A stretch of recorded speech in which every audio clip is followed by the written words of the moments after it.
안녕하세요, 달달코치입니다. 오늘은 백핸드 원심력에 대해서 얘기해 드리려고 합니다. 제가 저번 주에 원심력에 대해서 포핸드를 예로 들어서 스윙을 했는데요, 바로 백핸드에 접목하기가 좀 어려운 것 같다, 방법을 더 알려주셨으면 좋겠다 라는 얘기를 많이 해주셔서 제가 오늘 백핸드 원심력에 대해서 간단하게 설명을 드리려고 합니다. 일단 우리가 원심력이라고 하면은 사실 원심력은 어떻게 보면 되게 추상적인 힘에 가까워요. 그리고 제가 저번 주에 말씀드린 구심력, 이 원래는 진짜 힘입니다. 근데 그거를 우리가 원심력이 세야 된다라고 표현을 하잖아요. 예를 들면 차에서 커브길을 이렇게 돌 때 내 몸이 바깥으로 이렇게 쭉 쏠리는 거 있죠. 이게 원심력을 느끼고 있는 거거든요. 지금 커브길로 안으로 도는 힘으로 인해서 바깥으로 밀려나는 힘, 안으로 꺾는 힘에, 이 커브길 도는 힘에 의해서 가는 건데, 그래서 이 커브길 도는 힘을 정확하게 잡아줘야 되는 게 원심력이다. 왜? 그래서 제가 설명드렸죠. 구심력이 너무 세버리면 팔을 당기게 된다 그랬죠. 그래서 일정하게 우리 몸의 힘과 라켓의 힘, 제가 몸의 힘 5와 라켓의 5, 그래서 5대 5의 밸런스로 몸을 돌려주는, 정면까지 뭐를 이용해서 고관절, 무릎, 등 이런 팔까지 사용해서 몸을 정면으로 돌려주는 거예요. 라켓이 막 움직일 일이 있나요? 지금은 없어요. 그래서 얘를 몸을 돌려주면서 정면까지 오는 힘, 이 5대5를 잡아주는 이 구역이 제가 저번 설명에는 드렸나 정확히 기억은 안 나는데, 이 구역이 밀어지는 구역이에요. 밀어지는 구역이 있어야 공에 파워가 실리는 거거든요. 근데 대체로 이 밀어주는 구역을 생략하고 팔을 돌리려고만 해.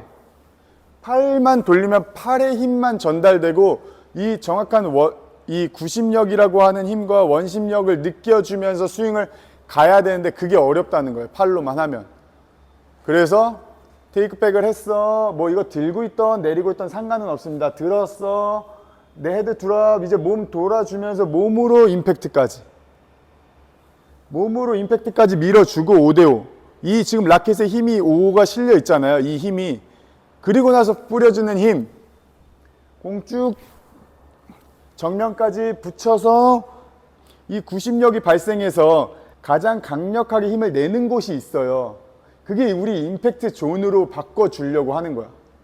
임팩트 존에서 스윙을 뿌려주려고, 그 곳에서, 왜?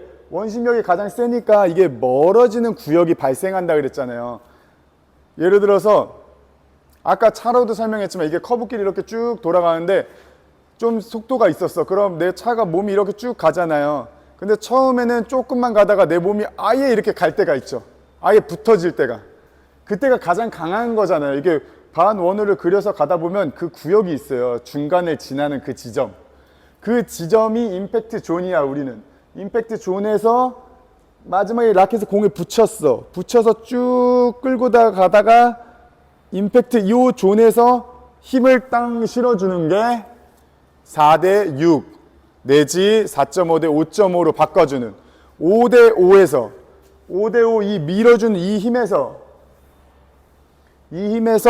그 구역에서 올려주는. 근데 이 구역에서 하나 조심해야 될 게, 여기서 힘 쭉 잘 끌고 와서 지금은 공이 맞아 있는 거예요. 예를 들어서 공이 맞아서 쭉 끌고 들어왔어. 그럼 여기서 힘을 주라고 그랬다고 힘을 팍 주는 게 아니라, 여기서 그라데이션을 힘이 끌고 왔잖아. 그라데이션으로 이거 쭉 여기서 조금만 쳐주면 된다고. 힘이 그렇게 크게 들지 않아요. 그래서 힘을 크게 주는 게 아니라 5대5 헤드 드랍, 몸 해서 임팩트 쫙 맞았어, 쭉 끌고 들어와서 여기서만 살짝 퉁 치고 올라가는, 이 팔로스루에서 원심력이 가장 강할 때, 내 팔을 뿌려줄 수 있을 때, 정확한 곳에서 임팩트해서 뿌려줄 때 스윙을 해야 정확한 파워와 구심력, 원심력을 사용해서 공에 힘을 제대로 전달할 수 있습니다. 그래서 이 밀어주는 구역을 연습하고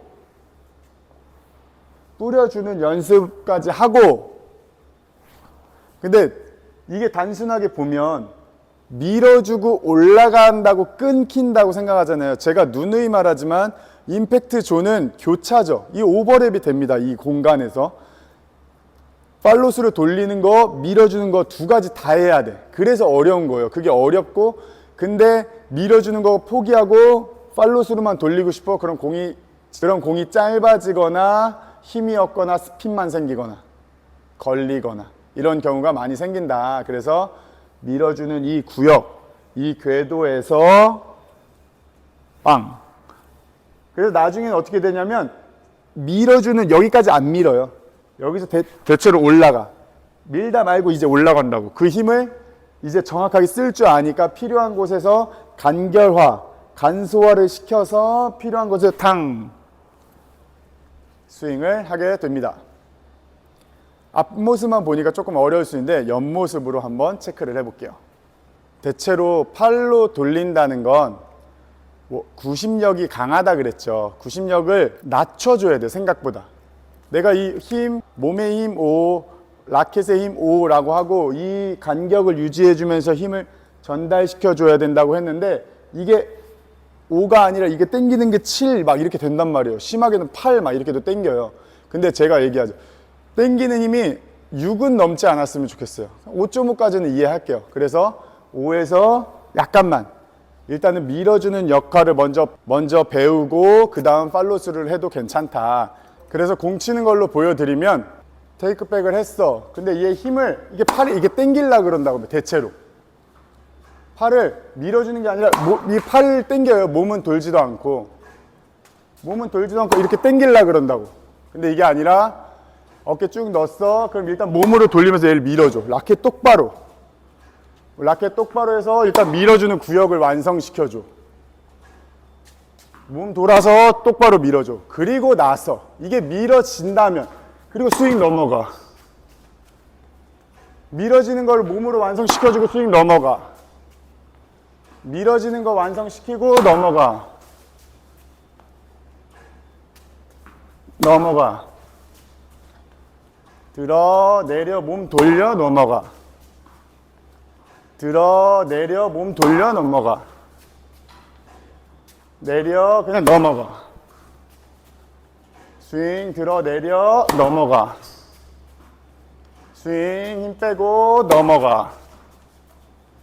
스윙 힘 빼고 넘어가. 이렇게 백핸드도 밀어지는 구역과 어쨌든 다 밀어져야 돼요. 공이라는 게 다 밀어져야 되고 그 다음 팔로스루 그 밀어진 힘을 응용해서 공의 묵직함과 스핀 정확한 파워를 만들어낼 수 있습니다. 어떻게 백핸드 원심력에 대해서 간단하게 설명드렸는데 조금 이해가 되셨을까요? 그래서 내가 지금 백핸드가 뭐 스핀만 생긴다, 걸린다, 아니면 뭐 잘 밀어지는 걸 모르겠다, 약하다 하시는 분들은 이 팔을 써서 문제잖아요, 대체로. 그래서 팔 쓰지 말고 몸을 돌려서 정면으로 보내주고 그 다음 그 힘을 이용해서 스윙을 뿌려주고 팔로스루를 해주려고 노력하면 정확하게 돌아가는 구역까지 만들 수 있습니다. 백핸드 원심력에 대해서 궁금한 것도 많으시겠지만 궁금한 것들은 댓글 달아주시고요. 오늘도 열심히 했으니 좋아요 부탁드리고 오늘은 여기까지 하겠습니다. 감사합니다. 달달코치였습니다.